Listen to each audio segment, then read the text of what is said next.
पन्नगे च सुरेन्द्रे च कौशिके पाद संस्पृशि निर्विशेष मनस्काय श्री वीरस्वामिने नमः। भगवती सूत्र का यह एक प्रकार से अंतिम सूत्र है और 41वां शतक और 41वां शतक का यह 196वें उद्देश्य संपूर्ति अब अंतिम सूत्र है। भगवं गोयमे समणं भगवं महावीरं तिक्षुत्तो आया हिणपया हिणं करेइ करेत्ता वन्दति नमंसति वन्दित्ता नमंसित्ता एवं बयासी एवमेयं भन्ते तहमेयं भन्ते अवितहमेयं भन्ते असंदिग्धमेयं भन्ते इच्छियमेयं भन्ते परिच्छियमेयं भन्ते इच्छिय परिच्छियमेयं भन्ते सच्चेणं एष मठ्ठे जेणं तुभ्ये वदहत्य कट्टु अपुब्बवयणा खलु अर्हन्ता भगवन्तो समणं भगवं महावीरं वन्दन्ति नमंसति वन्दित्ता नमंसित्ता संजमेणं तवसा अप्पाणं भावे माणे विहरै इति भगवई समत्ता। यह भगवती सूत्र का संभवतः इस रूप में अंतिम सूत्र है और मैंने पिछले अनेक चतुर्मासों में भगवती सूत्र पर बोलने का व्याख्यान करने का प्रयास किया है और अनेक चतुर्मासों के क्रम में इस चतुर्मास में यह मानो अंतिम सूत्र, क्योंकि चयनित स्थल यों काम में लिए हैं तो यह अंतिम सूत्र उस क्रम में आ गया है। भगवती सूत्र में हम देखते हैं तत्वज्ञान मानो भरा पड़ा है, तत्वज्ञान का खजाना यह भगवती सूत्र है। आगमों में यों तो और भी तत्वज्ञान है, भगवती सूत्र अंग आगम है और इस एक पोथे में विभिन्न विषयों की जानकारियाँ दी गई हैं और भगवती फिर पन्नवना ऐसे और भी कुछ आगम तत्वज्ञान वाले, उनका कोई अच्छा स्वाध्याय करे, पहले से पृष्ठभूमि तत्वज्ञान की हो तो भगवती सूत्र के स्वाध्याय से विभिन्न जानकारियाँ मिल सकती है और एक श्रुत की कुछ संपदा प्राप्त हो सकती है। भगवती सूत्र में जैसा वर्णन क्रम है तो गौतम स्वामी की भी अच्छी भूमिका है। अधिकांशतया संभवतः प्रश्नकर्ता गौतम स्वामी हैं, तो प्रश्न पूछते हैं और फिर उत्तर दिए जाते हैं। मानो भगवान महावीर ने भी उत्तर देने में मानो कितना श्रम किया होगा, एक एक बात का उत्तर दिया है। तो प्रश्नकर्ता भी योग्य हो, फिर उत्तरदाता समाधान दाता तो खैर सुयोग्य ही हो, तो प्रश्नकर्ता और समाधान दाता इन दोनों का अच्छा योग मिलने पर कितनों को नया अवबोध प्राप्त हो सकता है। अब जैसा वर्णन क्रम है, बहुलांशतया प्रश्न तो पूछे गौतम स्वामी ने, उत्तर दिए प्रभु महावीर ने। अब वे प्रश्नोत्तर कितनों के ज्ञान वर्धन में सहायक बन रहे हैं। तो प्रश्नकर्ता भी योग्य आदमी चाहिए, जो समुचित प्रश्न पूछ सके और फिर उत्तरदाता भी सुयोग्य हो, जो टू द पॉइंट प्रश्न के अनुरूप एकदम सही जवाब उत्तर दे सके। क्योंकि सर्वज्ञ है तो उनके पास तो संपूर्ण ज्ञान है, उनको न तो ग्रंथ को कंसल्ट करने की अपेक्षा है कि उस किताब को देखकर बताता हूँ, कोई किताब देखने की उनको मानो ज़रूरत नहीं, कोई डिक्शनरी उनको रखने की ज़रूरत नहीं। ऐसा नहीं कि 2-4 डिक्शनरियाँ सर्वज्ञ पास में रखें, ऑक्सफोर्ड की और की कई डिक्शनरियाँ रखो तो देख लो क्या मीनिंग, फिर बता दो। कोई डिक्शनरी की उनको ज़रूरत नहीं, वे तो विश्वकोश हैं।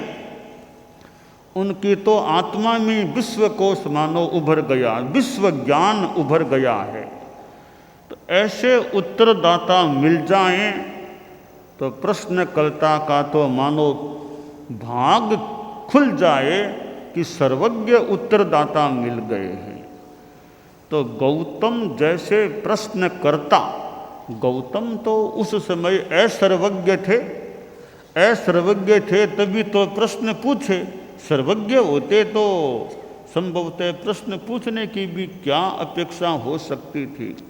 तो असर्वज्ञ द्वारा प्रश्न प्रश्न और सर्वज्ञ द्वारा प्रश्न उत्तर, प्रश्नों का उत्तर। तो यह भगवती सूत्र कितनी बार जगह जगह, कितनी बार गोयमा गोयमा गोयमा, बार बार गौतम का नाम भगवान के मुख से जैसा वर्णन क्रम है उच्चरित होना। माधो गौतम तो धन्य हो गए कि भगवान महावीर के द्वारा बार बार गौतम गोयमा गोयमा गोयमा पाठ नाम उच्चरित होना, वो तो मानो धन्य हो गए। एक शिष्य धन्य हो जाता है, गुरु के भगवान के मुख से बार बार उसका नाम उत्तर देने के लिए उच्चरित हो रहा है। तो कितने कितने उत्तर भगवान महावीर ने दिए और कितने प्रश्न गौतम स्वामी ने पूछे। और स्वयं गणधर गौतम स्वामी, इंद्रभूति गौतम गणधर। और अब प्रश्न के उत्तर मिले हैं या जो प्रश्न पूछा गया उसका उत्तर मिला, जो भी। अब गौतम स्वामी अब मानो एक तरह से उत्तर मिल गए हैं। उत्तर मिलने के बाद भगवान को वंदन करते हैं। तिक्खुत्तो आयाहीन पयाहीनम करी। हमारे यहाँ जो ये तिक्खुत्तो का पाठ जो परंपरागत चल रहा है कि तिक्खुत्तो से तिक्खुत्तो आयाहीनम पयाहीनम करे में वंदामिनो, ये जो पाठ चलता है ये वैसे हमारे आगम में भी ऐसा पाठ है। और इच्छामि खमास्मनो वंद्यो, वो भी एक पाठ है वंदन करने का, वो भी पाठ है। मूर्ति पूजक परंपरा में आपने देखा होगा, इच्छामि खमास्मनो वंद्यम दावनिजाय निशिह्याय, इस रूप में पाठ। और मूर्ति पूजक ही क्यों, हम भी प्रतिक्रमण करते हैं। कितनी बार खमासमणों का पाठ, लगातार 2-2 बार खमासमणों का पाठ बोलते हैं। तो वह भी मानो कोई बंधन की विधि है। वहाँ तो काय संफासम, चलन स्पर्श करने की भी बात है। हालांकि एक प्रश्न जरूर होता है कि इच्छामि खमासमणों में जैसा पाठ है वैसे चलन स्पर्श करने का क्रम हो और हजारों साधु पास में हो, वे सब यूँ खमासमणों करें तो एक एक चरण स्पर्श करे तो प्रतिक्रमण कैसे पूरा होगा। फिर वर्तमान में भी कोई चरण स्पर्श उस समय करने की रीत नहीं है, फिर पाठ में है अहो कायम काय संफासम खमनिजो भे किलामो। इस परंपरा से तो मानो चरण स्पर्श करते हैं। बात हो रही है दत्ता भे जवनिजम चभे खामे में। तो यह खमासमणो है, इसमें तो मानो गुरु शिष्य का थोड़ा संवाद होता है। प्रश्न है दत्ता भी जवनिजम चबे, वापिस गुरु उत्तर भी दे कि हाँ मेरे ठीक है। तो यह खमास मनो आज हम जिस रूप में प्रतिक्रमण में बोल रहे हैं, हम तो केवल पाठ बोल देते हैं, और न तर्णस्पर्श की बात है न उत्तर देने की बात, पाठ पाठ बोलते हैं। तो यह पाठ बोलने की परंपरा पता नहीं कब क्या स्थापित हुई, मूल जो उसमें वर्णन है उस हिसाब से तो खमास मनो में तर्णस्पर्श करने की विधि होनी चाहिए, और वह भी अनुमति लेकर। अनुजान है में उग्रहम, वो शिष्य थोड़ा दूर से निकट आता होगा, फिर वंदन करता होगा।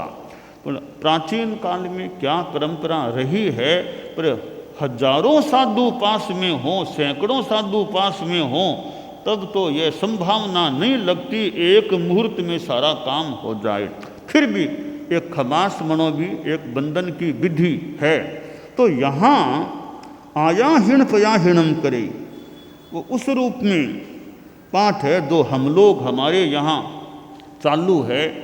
तो भगवान को वे आदक्षिण प्रदक्षिणा करते हैं, वंदन करते हैं, नमस्कार करते हैं, और फिर निवेदन करते हैं। एवमेयम भन्ते तहमेयम भन्ते अभितः मेयम, यानी आपने जो कहा है वो ऐसा ही है, वो तथ्य है, असंदिग्ध है।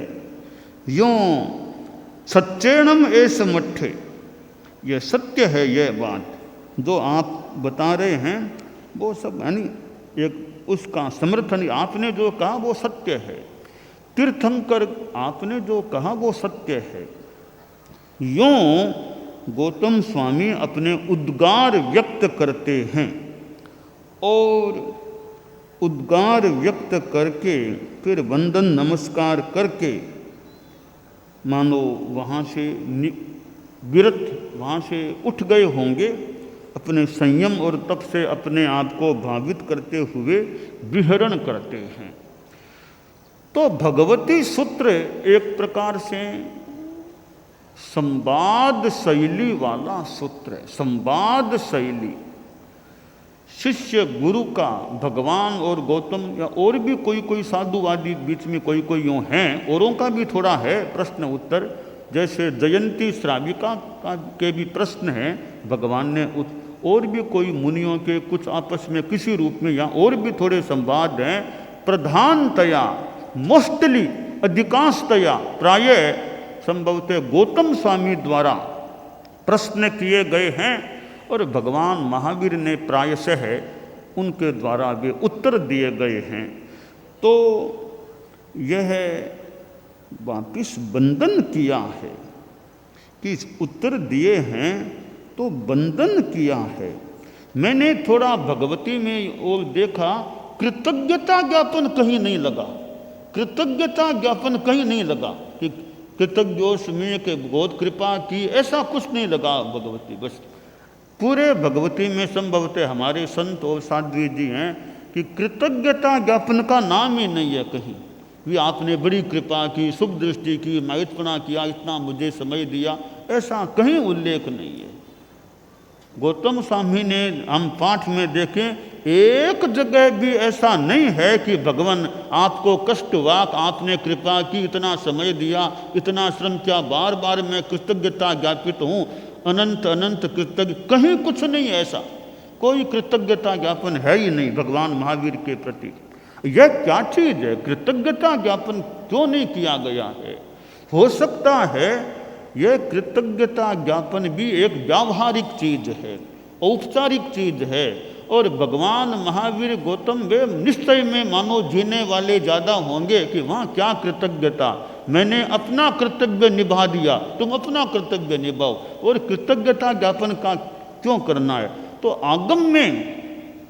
आगमों में कोई हमारे संत साधु जी मुझे बताएं कि कृतज्ञता ज्ञापन के रूप में गौतम स्वामी ने कहीं पर भी भगवान महावीर के प्रति एक वाक्य भी कहीं कहा है क्या? वो सेवंग बनते यानी वो तो आपने कहा वो ठीक है, ऐसे इतना सा कह दिया, तो आपने कृपा की, माइटपना किया, शुभ दृष्टि की। इस रूप में भगवती सूत्र में भी संभवतः और भी अन्य आगमों में कृतज्ञता ज्ञापन जैसी कोई बात नहीं है। तो यह कृतज्ञता ज्ञापन से भी ऊपर की भूमिका में गए हुए माने जा सकते हैं भी। कृतज्ञता ज्ञापन भी छोटी चीज़ है, और कभी कभी हम व्यवहार में भी गई कि कृतज्ञता जैसा शब्द भी छोटा है।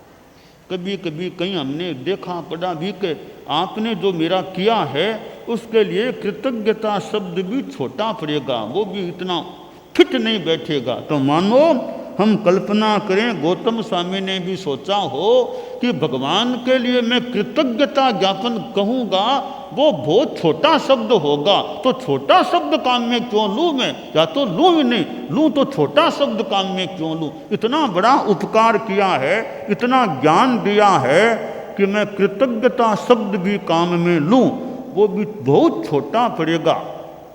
कि मानो कि उनके शब्दकोश में कोई शब्द ऐसा था ही नहीं जिसका प्रयोग करके वे कृतज्ञता ज्ञापन कर सके। तो भगवती सूत्र में पूरे में देख लो, कहीं पर भी गौतम स्वामी द्वारा सेवंग बनते ऐसा कृतज्ञता, कृपा की, आपने करुणा की, शुभ दृष्टि की, माइटपना किया, आपको श्रम पड़ा, ऐसा संभवतः कहीं उल्लेख हो तो हमें संत साधियाँ कोई बता दें, बाकी संभावना नहीं है उस रूप में कोई कृतज्ञता ज्ञापन किया गया है। परंतु विनम्रता ज्ञापन, विनम्रता का प्रयोग किया गया। वो कैसे किया कि खुद तो आया हिणम पया, यह विनम्रता तो की गई है। बंदन नमस्कार किया है, बस यही हो गया बंदन। और कोई कृतज्ञता ज्ञापन जैसे थैंक यू बोले, वो बोले, धन्यवाद बोलो, साधुवाद बोलो, कुछ नहीं बोला गया, धन्यवाद साधुवाद। तो यह एक विशेष बात है। हमारे साधु साधियाँ, आगम को पढ़ने वाले समणिया और हो तो वे भी चिंतन कर सकते हैं न्यारा वाले कि यहाँ हम आगम में गौतम स्वामी द्वारा इतने प्रश्न पूछे गए, भगवान ने उत्तर दिए, तो उत्तर पाने के बाद कृतज्ञता ज्ञापन जैसा कोई प्रयोग प्रतीत संभवतः नहीं हो रहा है। परंतु यह विनय का प्रयोग जरूर मिलेगा कि आया हिणम पया हिणम करें, बंदाई नमन से बंदन नमस्कार करते हैं। तो इस भगवती सूत्र में इतना ज्ञान है, किसी को टाइम हो पढ़ने का, श्रावक श्राविकाएँ हैं, मान लो मूल पाठ नहीं भी पढ़ें, अनुवाद भी पढ़ें, टिप्पण भाष्य पढ़ें, तो भी तत्वज्ञान की अच्छी जानकारियाँ। तत्वज्ञान के लिए एक 55वां सूत्र भी है, उपांगों में 55वां, यूँ और भी जीवा जीवा विगम, ऐसे उत्तर जैनानी में भी और भी कहीं मिल जाए, पर भगवती और 55वां, कुछ जीवा जीवा विगम भी हो सकेगा। तो ऐसे आगम हैं जो ये तत्वज्ञान के आकर, 55वां तो तत्वज्ञान से भरा पड़ा है, प्रज्ञापना सूत्र। तो ऐसे जो ये थोकड़े और हैं, तो ये तो थोकड़ों के माँ बाप हैं, आगम तो थोकड़ों के माँ बाप हैं। तो जहाँ मानो स्रोत है तत्वज्ञान के आने का, तो यह 5वां अंग भगवई विआह पन्नति है, जिसमें ये गौतम स्वामी और भी हैं, प्रमुख स्थान संभवतः गौतम स्वामी का है प्रश्नकर्ता के रूप में, और प्रमुख स्थान भगवान महावीर का है उत्तरदाता के रूप में। तो ये प्रश्नोत्तर हैं, बहुत एक तत्वज्ञान से मानो भरे हुए हैं, अनेक विषयों की जानकारियाँ इस भगवती सूत्र में हमें प्राप्त होती है। यह एक पोथा है, इसमें अनुवाद नहीं है, कोरा ये मोटा मोटी मूल पाठ का यह अनुवाद वाला नहीं है, टिप्पण वाला ये मोटा मोटी नहीं है, केवल मूल टेक्स्ट वाला यह खास पोथा है। भूमिका आदि जो भी वो अलग चीज़ है। तो ये इतना बड़ा पोथा भगवती सूत्र का हो गया, जिसमें टेक्स्ट मूल पाठ है। अब इसकी व्याख्या में तो कितने 7-8 जितने भी वॉल्यूम बहुत आ गए हैं, कोई कोई सपना अभी बाकी आना बाकी हो सकता है। तो हम यह देखें कि यह जो विनय का प्रयोग गौतम स्वामी करते हैं, क्यों गौतम भी एकदम कोई साधारण तो साधु थे नहीं। गणधरों में पहला नाम आता है इंद्रभूति गौतम, पर लगता है गणधर तो और भी थे, किसी की आसाधना न हो जाए, पर गौतम स्वामी पर व्यवहार की भाषा में जितनी कृपा भगवान महावीर की थी, वे भी इतने मतलब संकोच कम रहा हो, मतलब नहीं इतना निकट रहते थे, मानो इच्छा हुई आ गए प्रश्न, इच्छा हुई आए प्रश्न पूछ लिया, यूँ आसपास रहते होंगे, जब मन हुआ आ जाते प्रश्न पूछ लेते, उत्तर लेने का प्रयास करते, पता नहीं किस रूप में वे प्रश्न करते, परंतु इस भगवती को देखने से लगता है कि गौतम स्वामी बहुत ही ज़्यादा कोई निकट वाले शिष्य थे। उनको कोई भय नहीं था कि बार बार जाऊं, कहीं बुरा तो खैर क्या मानेंगे, भगवान महावीर तो उचित रहे नहीं रहे, बार बार क्यों जाऊं। लगता है कितनी बार वो आते होंगे, प्रश्न पूछ लेते। अब एक बात और है, यह प्रश्न है कि भाई गौतम स्वामी भी तो ज्ञानी संत थे, वो भी तो ज्ञानी थे, तो इतनी सारी बातें उनको ज्ञात नहीं थी क्या? पता नहीं, सर्वज्ञ तो नहीं थे, फिर भी बहुत ज्ञानी पुरुष, उनको ज्ञात होने पर भी मान लीजिए उन्होंने पूछा और भगवान ने उत्तर दिया, फिर आगम बन गया। अब उनके माध्यम से कितनों को ज्ञान उन चीज़ों का मिल सकता है। तो मानो गौतम स्वामी बहुतों को ज्ञान दिलाने के लिए बार बार भगवान महावीर से पूछते, उनके मुंह से जो बात निकलती वो बहुत प्रामाणिक अधिकृत बात, तो औरों को ज्ञान दिलाने के लिए गौतम स्वामी ने बार बार प्रश्न पूछे हों, ऐसी भी कल्पना की जा सकती है। तो कुछ भी हो, हमें तो यह ज्ञान आज प्राप्त हो रहा है, जिसमें मानो गौतम स्वामी बड़े माध्यम बने कि भगवान महावीर के ज्ञान खजाने में से कुछ चीज़ें वो प्राप्त हो गई, और हमें यह अब आगम के रूप में भगवती सूत्र प्राप्त हुआ है। तो हम आज इस भगवती सूत्र को, यानी मैं कई वर्षों से, कुछ चतुर्मासों से मैं इस पर व्याख्यान दे रहा हूँ, तो आज यहाँ यह अंतिम सूत्र आ गया, भगवती सूत्र को अब विदाई दी जा रही है। कल से संभवतः आयारो आचारांग भाष्यम है, साथ में आचार्य श्री महाप्रज्ञ जी आयारो आचारांग भाष्यम। अब कल से आयारो पर यथासंभवतया अब भाषण प्रवचन व्याख्यान देने का विचार है।